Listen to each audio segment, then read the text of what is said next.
नमस्कार दोस्तों, एफआई के weekly programme talk with an expert के आज के इस एपिसोड में आप सबका स्वागत है। दोस्तों, हर हफ्ते हम आपके साथ किसी ना किसी इंडस्ट्री एक्सपर्ट को आपके समक्ष लेकर आते हैं और आपके सवालों का जवाब देने की कोशिश करते हैं। और आज हमारा जो टॉपिक है बहुत ही अहम टॉपिक है, जो कि एम्प्लॉयमेंट से रिलेटेड है, हमारे यूथ से रिलेटेड है। अभी आजकल का जो माहौल चल रहा है, यूथ इस बात से बहुत परेशान है कि आगे क्या होगा, फ्यूचर क्या होगा। जो इतने चेंजेस आ रहे हैं, हर इंडस्ट्री में चेंजेस आ रहे हैं, काम करने का तरीका, काम करने का नजरिया, सब कुछ बदलता जा रहा है। तो ऐसे माहौल में हमें किन किन बातों का ध्यान रखना चाहिए और किन किन बातों को इम्प्लीमेंट करना चाहिए कुछ भी कदम उठाने से पहले, वो आज हमारे इंडस्ट्री एक्सपर्ट के रूप में हमारे साथ प्रोफेसर राजकुमार जी जुड़े हैं। वो हमें गाइड करेंगे। तो प्रोग्राम की शुरुआत करने से पहले सर नमस्कार, आपका के आज की इस एपिसोड में बहुत बहुत स्वागत है। नमस्कार। दोस्तों, आज हमारे साथ इंडस्ट्री एक्सपर्ट के रूप में जुड़े हैं प्रोफेसर राजकुमार जी। तो राजकुमार साहब, सबसे पहले मैं आपसे निवेदन करूंगा कि आप अपने बारे में हमारे ऑडियंस से कुछ शेयर करें। नमस्कार संजीव जी। सबसे पहले मैं अपनी जर्नी आपके ऑडियंस के साथ शेयर करता हूं, और इससे पहले मैं Deepak Jain ji, president Federation of Indian Industries, का आभार और साधुवाद व्यक्त करता हूं कि उन्होंने मुझे एडवाइजर स्किल डेवलपमेंट के रूप में एफएफआई के साथ काम करने का मौका दिया, और अपने हर संभव प्रयास के साथ जो भारत में स्किल गैप एग्जिस्ट करते हैं उनको प्लग इन करने का हमारा एक प्रयास रहेगा। मैं विश्वविद्यालय में 19 महर्षि दयानंद विश्वविद्यालय, जो एक 1976 में एस्टेब्लिश हुआ था स्टेट लेजिस्लेटिव एक्ट के जरिए, in 1995 I joined as a assistant professor and in the Department of Management Science. Earlier it was a Department of Management Science. Later on it was converted into a Institute of Management Studies and Research. I worked there for 35 years, acted on different positions from assistant professor to associate professor, and for last journey of 14 years as a professor of management in this particular institution. मुझे मौका मिला institute को नेतृत्व देने का, director of this institute और dean faculty of management science and commerce के रूप में किस तरह का एक शैक्षणिक वातावरण किसी इंस्टीट्यूट में होना चाहिए, उसकी रूपरेखा, उसका स्वरूप बनाने का एक मौका मिला मुझे। और साथ में ही हमारा एक इंस्टीट्यूट है, institute of tourism and hotel management, उसके भी डायरेक्टर के रूप में मैंने कार्य किया, और डीन लॉ फैकल्टी के रूप में एक खास मेरी भूमिका रही विश्वविद्यालय में, क्योंकि विश्वविद्यालय टीचिंग, लर्निंग, एक्सटेंशन और रिसर्च के लिए जाने जाते हैं। जहां लर्निंग और रिसर्च की बात है वो स्टूडेंट सेंट्रिक होती है। इस रूप में मैं विश्वविद्यालय में डीन स्टूडेंट्स वेलफेयर के रूप में रहा, और 7 साल तक मैंने इस पोजीशन के ऊपर विद्यार्थियों से संबंधित कई महत्वपूर्ण कार्यक्रम महर्षि दयानंद विश्वविद्यालय में प्रारंभ किए। 2023 में प्रोफेसर के पद से रिटायर हुआ, मगर मेरा एक सामाजिक सरोकार था। उस सामाजिक सरोकार के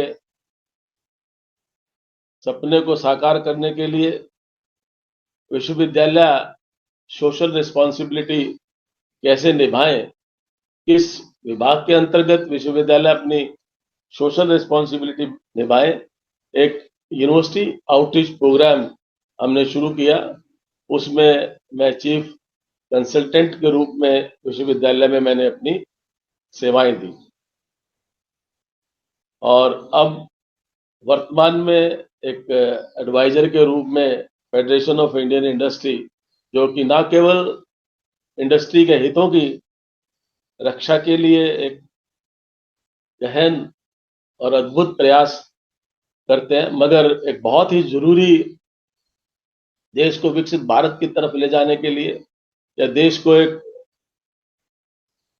शिखर में, देश की इकोनॉमी को शिखर में ले जाने के लिए किस तरह के स्किल्स की जरूरत है, किस तरह के मैन पावर की जरूरत है, उसमें गहन अध्ययन के बाद किस तरह के स्किल गैप्स एग्जिस्ट करते हैं, और कैसे हम एक फेडरेशन ऑफ इंडियन इंडस्ट्री के रूप में उसका समाधान और किस तरह से हम इस तरह के ट्रेनिंग मॉड्यूल्स डेवलप करते हैं, कर सकते हैं। ऐसा एक प्रयास, एक ऐसा हमें मौका मिला है। मैं जो समझता हूँ कि entire team of federation of Indian industry and academic collaborations, academic experts, they will be able to address this gap, and we will be able to prepare that manpower which is required as per the industry expectations and as per the emerging trends which are emerging in the job market.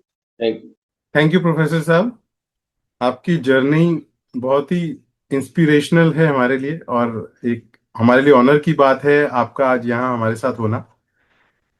तो आगे अब programme की बात करें, आज हम programme की शुरुआत करते हैं। तो पहले क्वेश्चन से पहले मैं एक बात शेयर करना चाहूंगा कि हमारे रिस्पेक्टेड प्रधानमंत्री श्री नरेंद्र मोदी जी ने जो एक मुहिम चलाया मेक इन इंडिया का, कि सब कुछ भारत में बनेगा और उससे भारत में जॉब भी क्रिएट होगी।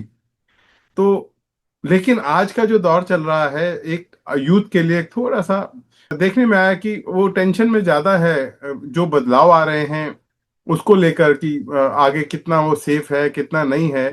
तो आज सबसे पहले हम यही बात करेंगे कि जो सबसे अहम सेक्टर हैं, क्योंकि जितनी भी जॉब्स हैं, सबसे पहले तो जो जॉब रिस्क हैं वो भी और जॉब अपॉर्चुनिटीज हैं वो भी कुछ पर्टिकुलर सेक्टर्स में सबसे ज्यादा है, जैसे कि आईटी सेक्टर हो गया, रिन्यूएबल एनर्जी सेक्टर हो गया, हेल्थ केयर हो गया, या गिग इकोनॉमी जैसी अगर हम बात करें तो इनमें सबसे ज्यादा अपॉर्चुनिटीज भी हैं। सबसे ज्यादा बदलाव की वजह से कुछ जॉब्स जो है रिस्क पे भी हैं।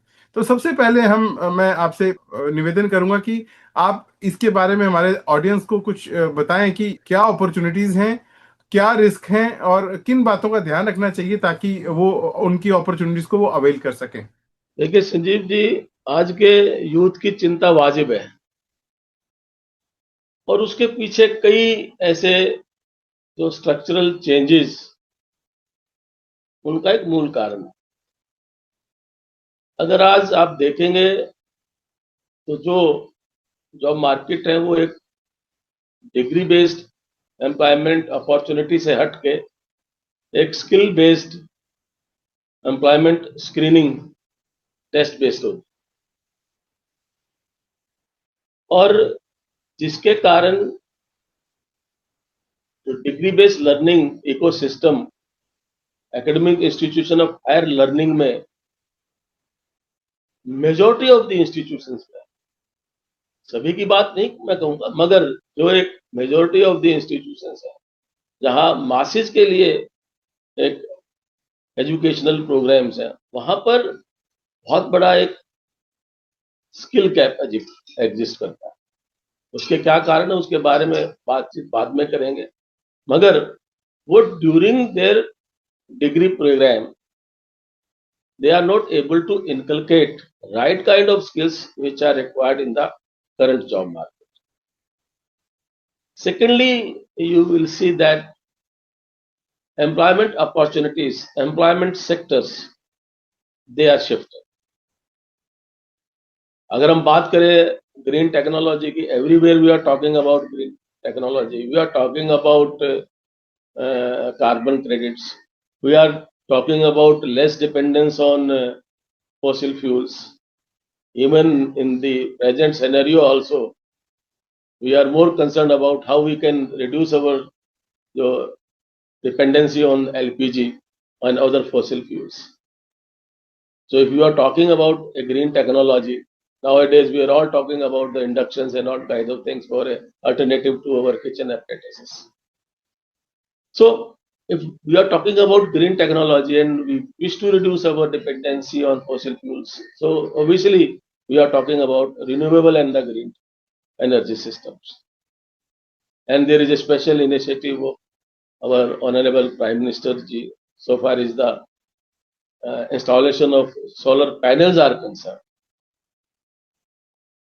So if you look the entire value chain of this green energy, you will see there is a panel fabrication, you will see there is a battery management, there you see there is a specific structural design.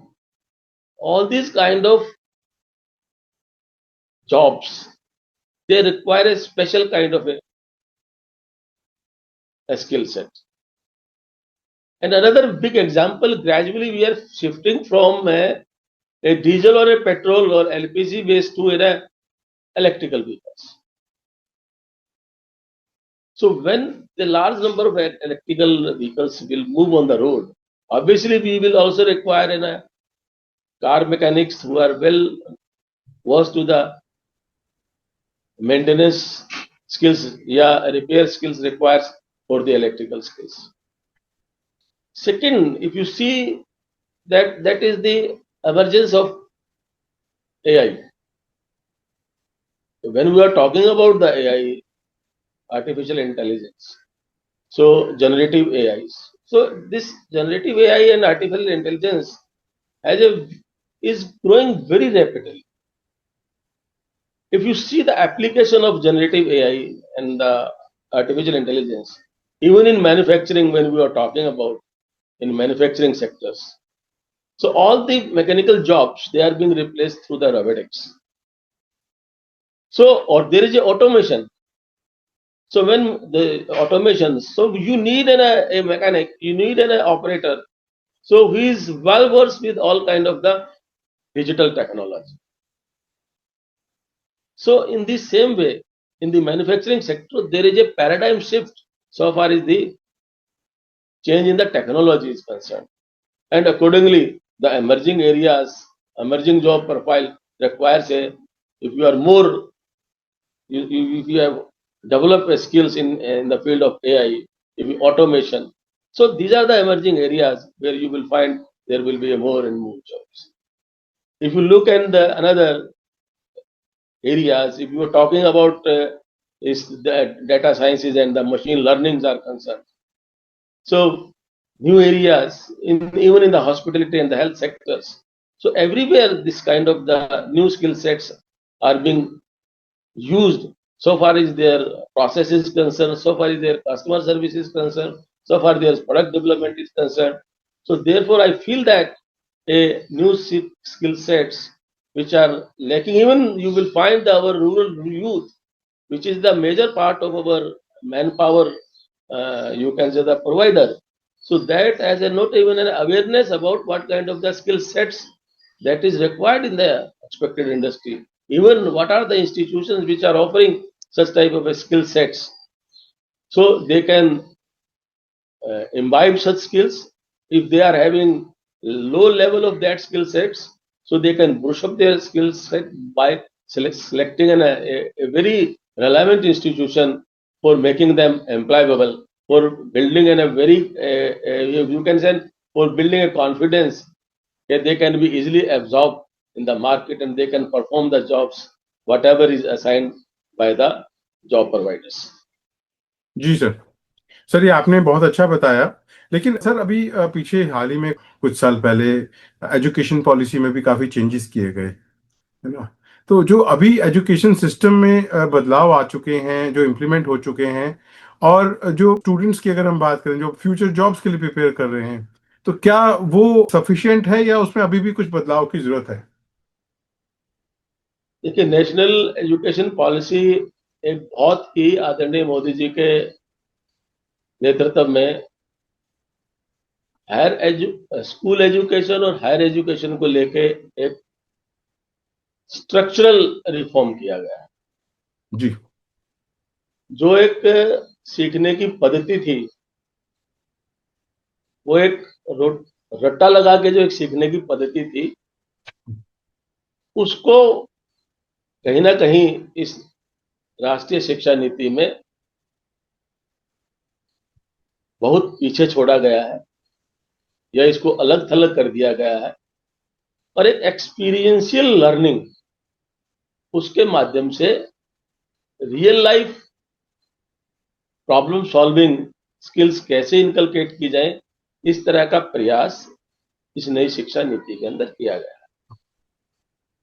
चाहे वो skill based programmes हैं इसमें, चाहे ability enhancement programmes हैं, या communication skill development के, communication के improvement को लेके जो मुख्यतः हम कह सकते हैं सॉफ्ट स्किल, टेक्निकल स्किल्स और कम्युनिकेशन स्किल्स, इन तीनों तरह की जो स्किल्स हैं उनको कैसे बेहतरीन तरीके से समझाया जाए, पढ़ाया जाए, सिखाया जाए, ये इस करिकुलम में इंक्लूड किया गया है। जी। और दूसरा, इस नेशनल एजुकेशन पॉलिसी में मल्टीपल एंट्री और मल्टीपल एग्जिट के जरिए भी एक अच्छा मौका दिया गया है स्टूडेंट्स को, कि वो अगर जिस लेवल पे अगर उन्होंने स्किल गेन कर लिया, अगर वो उस समय पे उस इंडस्ट्री में उस स्किल की जरूरत है, एंड आप जॉब मार्केट में आपको एक अच्छा एम्प्लॉयमेंट मिल सकता है। अच्छा एम्प्लॉयमेंट में उसको मानता हूं जिस वर्क को आप लाइक करते हैं और उसी के अनुरूप, आपकी स्किल के अनुरूप वो एम्प्लॉयमेंट आपको मिल रहा है। और जी। फिर आप एक कुछ समय के कॉर्पोरेट एक्सपोजर के बाद दोबारा अपनी फॉर्मल एजुकेशन को ज्वाइन कर सकते हैं, और certificate, diploma, degree, post graduate, इस तरह के जो कोर्सेज हैं, आप इसमें एक नेशनल एजुकेशन पॉलिसी में इस तरह का प्रावधान है। दूसरा मूल जो इसमें एक चेंज है, वो एग्जामिनेशन सिस्टम को लेकर है। और एग्जामिनेशन सिस्टम में अब तक जो एक थ्योरी, एक थ्योरेटिकल नॉलेज को टेस्टिंग का तरीका था एक एग्जामिनेशन सिस्टम का, मगर उनको एक प्रैक्टिकल नॉलेज कितनी गेन हुई है, इस तरह के टेस्टिंग का मैकेनिज्म नेशनल एजुकेशन पॉलिसी में सुझाया गया है। मगर एजुकेशनल इंस्टीट्यूशन की हद तक उस तरह की उनके अंदर प्रिपेयर्डनेस है, उसमें मुझे अभी संशय है कि उस तरह का एक एग्जामिनेशन सिस्टम जो खास तौर से स्टेट यूनिवर्सिटीज और लार्ज नंबर ऑफ जो colleges affiliated with the state universities, वो उसको अभी इन राइट स्पीड लागू कर पाए हैं नहीं। और जो मुख्य चैलेंज जो मानता हूं कि जो नेशनल एजुकेशन सिस्टम के, वो एक, क्योंकि मल्टीपल कोर्सेज हैं, विद्यार्थी को, आर्ट्स के विद्यार्थी को फिजिक्स, फंडामेंटल ऑफ फिजिक्स पढ़ने की भी बात की गई है। हिस्ट्री का विद्यार्थी अगर फंडामेंटल ऑफ 3D प्रिंटिंग पढ़ना चाहे, उसको भी मौका दिया गया है। अगर वो कोई सोशियोलॉजी का विद्यार्थी अगर कोई एआई को पढ़ना चाहे, सो वो भी मौका दिया गया। मगर इतने सारे courses under A one roof, availability of the जो रिसोर्स पर्सन, वो एक बहुत बड़ा चैलेंज है एजुकेशनल सिस्टम का। यहां मैं एक मानता हूं कि इस तरह के कोर्सेज में अगर एक अच्छा एकेडमी और इंडस्ट्री एक लाइजनिंग है, या एकेडमिक और इंडस्ट्री का एक इंटीग्रेशन है, एकेडमिक और इंडस्ट्री का कोई कोलैबोरेशन है, या जितने भी स्किल ट्रेनिंग सेंटर्स हैं उनका कोई कोलैबोरेशन एकेडमिक्स के साथ है, तो इस एजुकेशन पॉलिसी को, जो नेशनल एजुकेशन पॉलिसी का जो एक मुख्य बिंदु है या मुख्य उद्देश्य है, उन उद्देश्यों को पाने में और जो एक स्किल गैप जो एड्रेस करने का प्रयास इस एजुकेशन पॉलिसी में किया गया है, वो संभव हो सकता जी। सर, ये आपने बिल्कुल सही बताया कि जैसे अभी कई कोर्सेज और जुड़ गए, उसकी वजह से अपॉर्चुनिटीज भी बहुत आ गई।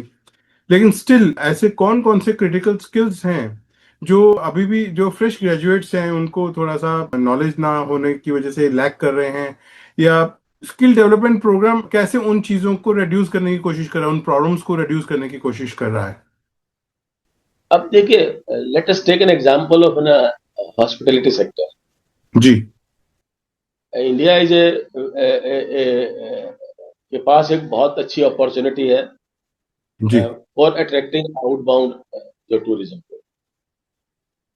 Okay, but number of times हम ऐसी खबरें पढ़ते हैं कि एक अच्छा व्यवहार नहीं किया गया हमारे अंतर्राष्ट्रीय टूरिस्ट के साथ। जी। तो अगर एक हॉस्पिटलिटी का एक स्टूडेंट है, उसको एक अच्छा एक प्रोफेशनल सॉफ्ट स्किल्स के एक उसको ट्रेनिंग, स्पेसिफिकली जो एक हॉस्पिटलिटी के होटल एंड टूरिज्म मैनेजमेंट के जो विद्यार्थी हैं, उनको एक खास एक वी कैन से ना एटिकेट्स ट्रेनिंग उनको दी जाए, so their behaviour exhibited a very good welcome gesture. So this kind very specific skill sets for a very specific course, they are very useful. Take the example of a management student. If management students have a very good data science skill, if he has a very good ability to work on an advanced Excel, if he has a very good command on a tele, if he is a very good, suppose if you need a salesperson, and if that particular student had a very good soft skills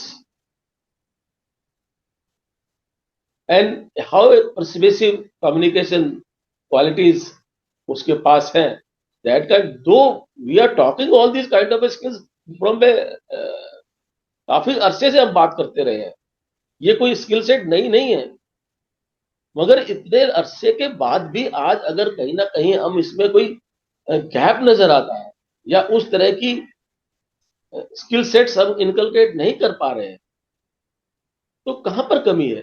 क्या इस तरह के trainers educational institution level पे नहीं है, या इस जो ट्रेनिंग इंस्टीट्यूट्स हैं उनमें किसी मॉड्यूल में कमी है, या जो मैंने आपसे पहले भी बातचीत की, जो ऐसे प्रोफेशनल ट्रेनिंग सेंटर्स है, चाहे वो गवर्नमेंट के हैं, स्टेट गवर्नमेंट्स के हैं, या they are sponsored government of India और state government of India has sponsored any NGOs, any organization, any federation for supporting so that we can develop that right kind of skills. So कहाँ gap exist करता है? तो उस model के तहत जब हम काम करेंगे तो मुझे लगता है कि एक इंस्टीट्यूशन ऑफ हायर लर्निंग के इस बोझ को कैसे, इस गुत्थी को सुलझाया कैसे जाए और इसको right kind of A task and responsibility किसको दी जाए। दूसरा, अभी भी क्या है कि हिंदुस्तान का जो एक यूथ है वो अभी भी क्या है, एक सरकारी नौकरी की तरफ भागने की उसकी बहुत ज्यादा तमन्ना रहती है, और वो तमन्ना किस लिए है? क्योंकि उसके पास एक कॉर्पोरेट सेक्टर का जो एक स्किल सेट है वो उसके पास अवेलेबल है। स्किल सेट की लैकिंग की जब हम बात कर रहे थे, जी। तो उसमें एक तो इंस्टीट्यूशनल लेवल पे स्किल गैप्स की बात है। क्या यूनिवर्सिटीज और इंस्टीट्यूशन ऑफ हायर लर्निंग के कोर्स एंड करिकुलम्स हैं, उन कोर्स और करिकुलम्स में expected and required skill sets को ठीक रूप से ब्लेंड किया गया है, नहीं किया गया है? ये गैप एग्जिस्ट करता है जो मैं मानता हूँ। जी। दूसरा, उस कोर्स को का जो ड्यूरेशन है, उस कोर्स के ड्यूरेशन को वो भी इंस्टीट्यूशनल लेवल पे गैप एग्जिस्ट करता है कि कोर्स का ड्यूरेशन की स्ट्रक्चरिंग कैसे की जाए, उसका, because conceptual and theoretical understanding is very essential, क्योंकि ये बेस है नॉलेज का। तो जो थियोरेटिकल अंडरस्टैंडिंग है, कंसेप्चुअल अंडरस्टैंडिंग है, that is taught in the universities and institutions and colleges. So जी how much time period it should be focused, and the rest of the time is how this understanding that is understood through the real life projects, yeah, through the apprenticeship, through the any you can say the summer trainings. The one of the weakest areas, my experience of more than 30 years, visualize that internship program and the training programs of most of the state universities, they are not able to inculcate required technical and the required, you can say, the computational and skills which is required. वो एक बहुत बड़ा gap, जिसकी वजह से एक student है after passing from the course, उसके अंदर वो कॉन्फिडेंस बिल्टअप नहीं हो पाता, या उसके अंदर सपोज आप अगर एमबीए करने के बाद वो एक कम्युनिकेशन में उसके अंदर एक मास्टरी नहीं है, या कैंपस प्लेसमेंट में जब कोई organisation, when I was the director of this institution, तो जब कैंपस प्लेसमेंट में कंपनीज आती थी वो ये मान के चलती थी कि एक मिनिमम जो एक लेवल ऑफ कम्युनिकेशन स्किल बच्चा एमबीए में तो पोजेस करता हो। तो जब उनको उसी लेवल की स्किल में बहुत ही डेफिशिएंट एरिया नजर आता था, तो उसी दौरान उनकी जो डिसीजन मेकिंग है with regard to selection of the candidate, with regard to adoption of the institution for final selection, वो कहीं ना कहीं प्रभावित हो जाता। So same still now look most of the time, if look in the present scenario, when we are talking about the analytics, and if you are not good in data analytics, if you are not good in earlier there were softwares which were used for the analysis purpose. Now learn AI systems are available which can be used for analyzing the data. जी So analytical skills in course MBA and BBA. So this kind of skill, I think, even look at the role of the digital and the IT skills. So all these skills, though they are taught in the institutions, in the universities, but at what professional level, at what depth level they should be taught, and accordingly the students, they should be prepared. जी sir, जब भी हम बात करते हैं कुछ भी बदलाव की, जैसे हमने एजुकेशन सिस्टम के बारे में बात की, फिर सिस्टम में लैकिंग की बात की कि कहाँ कहाँ क्या क्या लैक कर रहा है नॉलेज के नज़रिए से, या अपॉर्चुनिटी के नज़रिए से, या इंफॉर्मेशन के नज़रिए से। जैसे अभी आपने थोड़ी देर पहले हॉस्पिटैलिटी इंडस्ट्री की भी बात की थी, है ना, उसके बारे में हम आगे डिस्कस करेंगे। लेकिन अभी जो हमारा अगला सवाल है ऑडियंस की तरफ से, वो ये कि जब भी कुछ बदलाव आता है और उस बदलाव में डेफिनेटली कुछ इनोवेशंस भी होती हैं, कुछ नई चीजें इंट्रोड्यूस भी होती हैं बेहतरी के लिए, लेकिन जब कुछ ऐसा होता है तो एक ह्यूमन नेचर है, उनकी एक्सपेक्टेशंस भी बढ़ जाती हैं। तो इसी तरह जो एक्सपेक्टेशंस है इंडस्ट्री की भी एक्सपेक्टेशंस हैं बदलाव के साथ। जब हम एम्प्लॉयमेंट की बात करते हैं, स्किल डेवलपमेंट की बात करते हैं, मेक इन इंडिया की बात करते हैं, स्टार्टअप इंडिया की बात करते हैं, तो इंडस्ट्री की एक्सपेक्टेशंस भी बढ़ जाती हैं।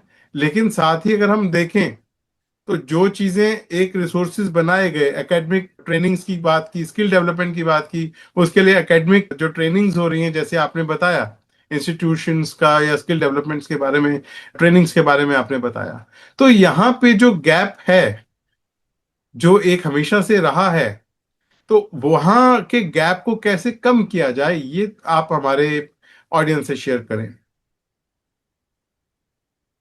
देखिए संजीव जी, आपने बात की इंडस्ट्री 4 एक्सपेक्टेशंस, आत्मनिर्भर भारत जी requirement in India, a sustainable model, how we जी can make a sustainable model for make For making India Atmanirbhar Bharat, we need a very rigorous and practical research. Except few institutions of higher learning, if you see the outcome of the research, जी that is not practically applied. Okay, if you see the level of the commercializations of the patents generated through the universities, maybe the commercialization of the patents generated through IITs and the institutions of excellence, that may be very high, that may be a little more.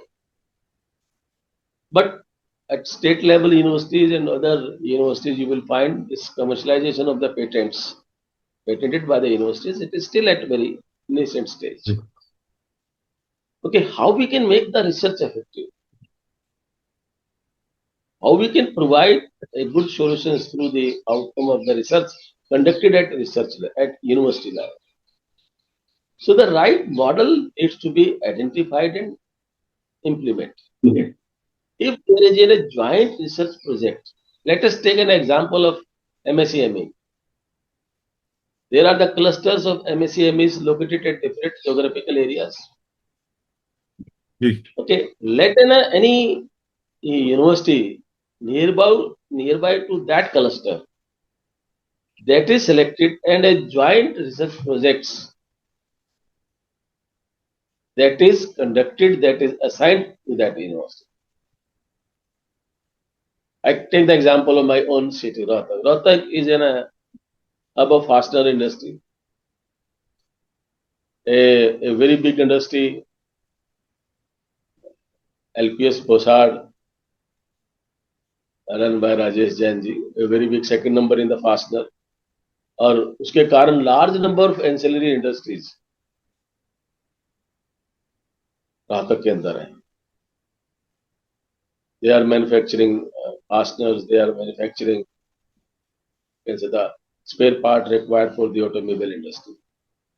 So can they conduct a joint research, maybe in the engineering department, maybe a design,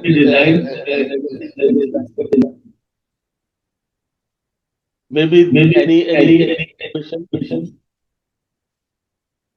So if this type of model, if this kind of model is used for conducting research at universities,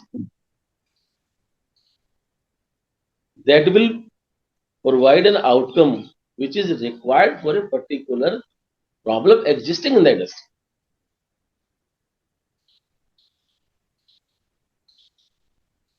And same is with the, suppose second part is about the teaching.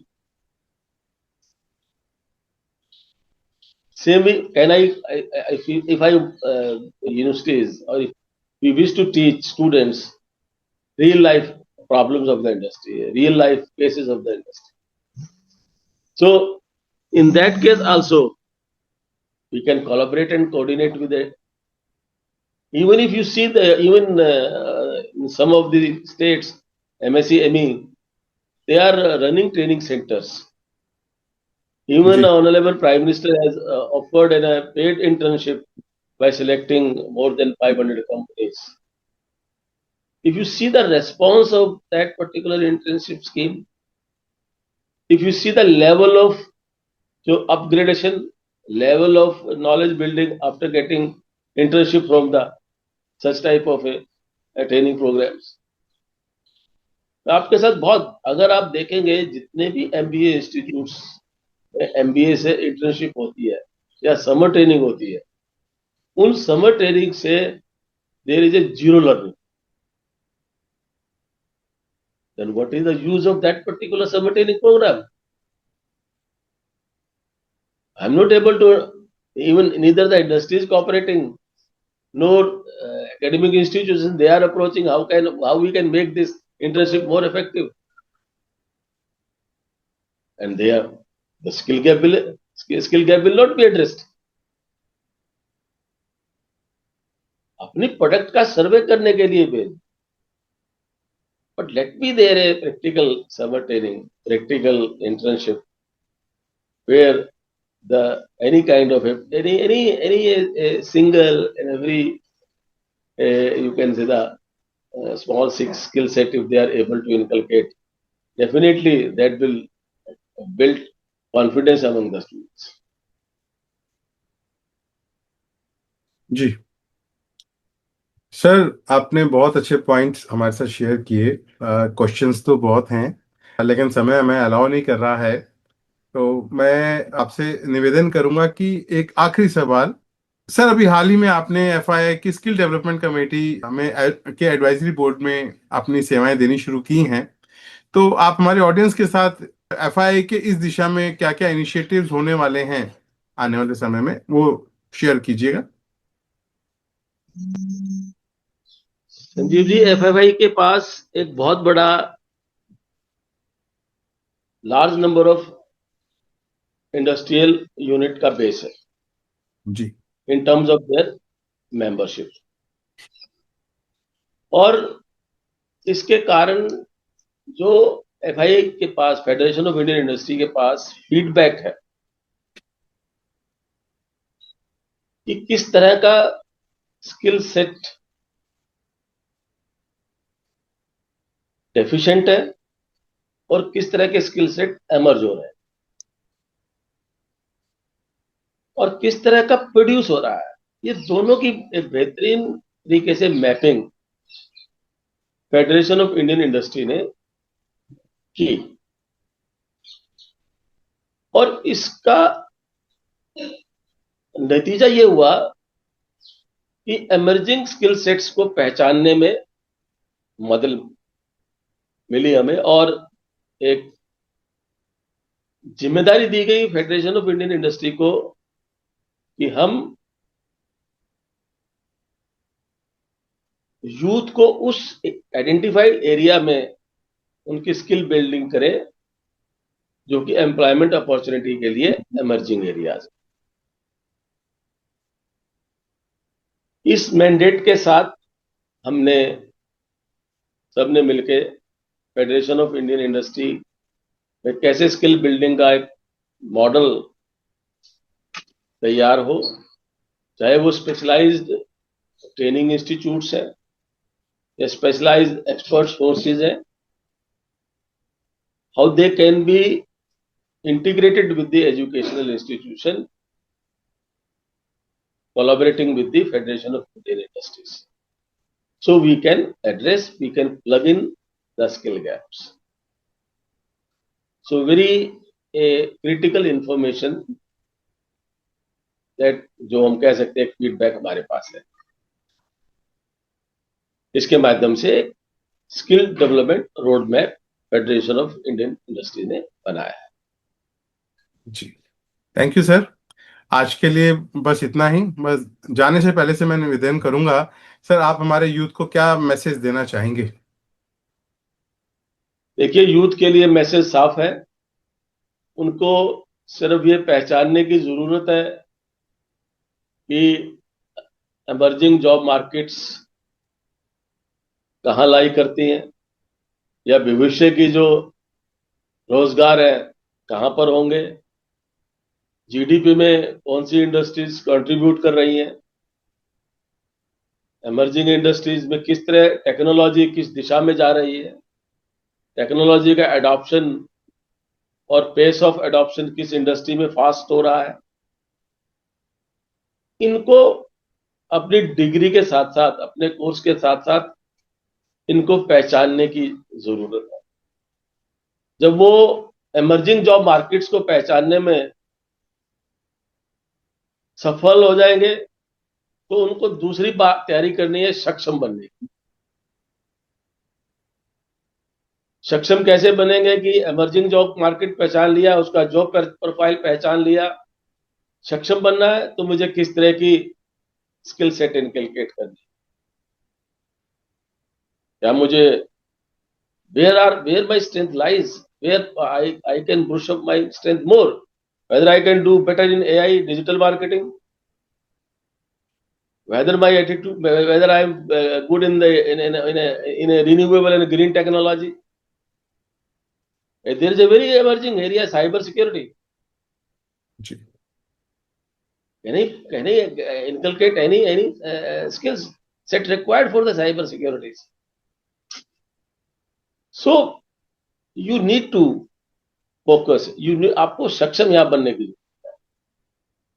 और साथ साथ में अपने अंदर इस तरह की जो स्किल सेट्स है, you must have a critical thinking mindset, problem solving attitude, positive attitude, and display confidence without arrogance. आज के बच्चे में है ना, बिना एरोगेंस के तो वो कॉन्फिडेंस डिस्प्ले नहीं हो पाता. So based on these skill set, I think I firmly believe that our youth will be able to contribute for Atmanirbhar Bharat skill development mission, and we will be able to place our economy in the defined timeline at number 3. And all these initiatives, all initiative with regard to Atmanirbhar Bharat of Adharaniya Prime Minister Modi ji, we will be able to contribute through our initiative of Federation of Indian Industry skill addressing program, skill imbibing program. I firmly believe that very soon through a very effective model, we will be able to deliver skill enhancement program at different universities, different institutions. Thank you very much. Thank you sir. तो दोस्तों, ये था हमारा आज का programme. उम्मीद करता हूं आप सभी के जो सवाल थे उन सबका बहुत अच्छे से आपको आंसर मिल गया होगा प्रोफेसर राजकुमार जी के द्वारा. और दोस्तों, सबसे बड़ी बात यह है कि जैसे आज प्रोफेसर साहब ने बात की हॉस्पिटैलिटी इंडस्ट्री की, बाकी सभी सॉल्यूशंस की बात की, लेकिन उन्होंने एक स्पेसिफिक एग्जांपल लिया था हॉस्पिटैलिटी इंडस्ट्री में कि अक्सर जो ट्रैवलर्स होते हैं, टूरिस्ट होते हैं, इनबाउंड टूरिस्ट, अभी कुछ कंप्लेंट्स आई थी कि मिसबिहेविंग की वजह से भारत का नाम भी खराब होता है, मिसबिहेविंग होती है. तो ये एटिकेट्स की जो बात है ना, ये तो भारत के खून में है, भारत के यूथ के खून में होनी चाहिए, क्योंकि ये तो अतिथि देवो भव तो हमारे शुरू से ही संस्कार में रहा है. तो कुछ बातें हैं जो हमें हमारे संस्कारों से आती हैं, तो हमें उन बातों पे खास ध्यान देना है. और सरकार अपना काम कर रही है, जैसे हम शुरू से बताते आ रहे हैं. हमें अपना काम करना है और हमें एक ही काम करना है, इम्प्लीमेंटेशन. और जैसे कि हमारे पिछले कुछ एपिसोड्स में हमने आज़ादी के 100 वर्ष के एपिसोड चलाए थे, जिसमें 2047 का भारत कैसा होगा और 2047 के भारत की तुलना राम राज्य से की जा रही है, हमने इस सब पे बात की थी. तो दोस्तों, मैं आज का अगर हम दौर देखें, जो हमारे साथ फैसिलिटीज हैं, अपॉर्चुनिटीज हैं, तो ये किसी राम राज्य से अभी से कम नहीं है. हमारे रिस्पेक्टेड प्रधानमंत्री मोदी जी ने इतने सारे इनिशिएटिव्स लिए हैं, मेक इन इंडिया, आत्मनिर्भर भारत, और सबसे बड़ी बात, आज के यूथ के पास अपॉर्चुनिटीज हैं, मेंटरशिप है, हर चीज की गाइडेंस है. जरूरत है एक डायरेक्शन में चलने की और इम्प्लीमेंट करने की. आपको कहीं भी किसी भी तरह की आज टेंशन लेने की जरूरत नहीं है, ज्यादा सोचने की जरूरत नहीं है. अगर आपको रास्ता नहीं नजर आता, एक अच्छा मेंटर देखें और उनकी गाइडेंस लेकर आगे बढ़ें. आज हर सब्जेक्ट के मेंटर्स बहुत अवेलेबल हैं. आज किसी चीज की कमी नहीं है, ना अपॉर्चुनिटीज की, ना गाइडेंस की. तो इसी तरह आप हमारे साथ जुड़े रहिएगा. अगर आपका कोई भी सवाल होता है या आप किसी भी चाहते हैं हम सब्जेक्ट पर एपिसोड बनाएं, तो आप हमारे वेबसाइट fii.org.in पे आप आकर रिक्वेस्ट दे सकते हैं, या हमें मेल कर सकते हैं info@fii.org.in पर. अगले हफ्ते मिलते हैं एक नए गेस्ट स्पीकर के साथ. तब तक के लिए नमस्कार. और प्रोफेसर साहब, आपका भी बहुत बहुत आभार, आज आप हमारे साथ जुड़े. तो आज के लिए बस इतना ही. नमस्कार सर. नमस्कार. Thank you.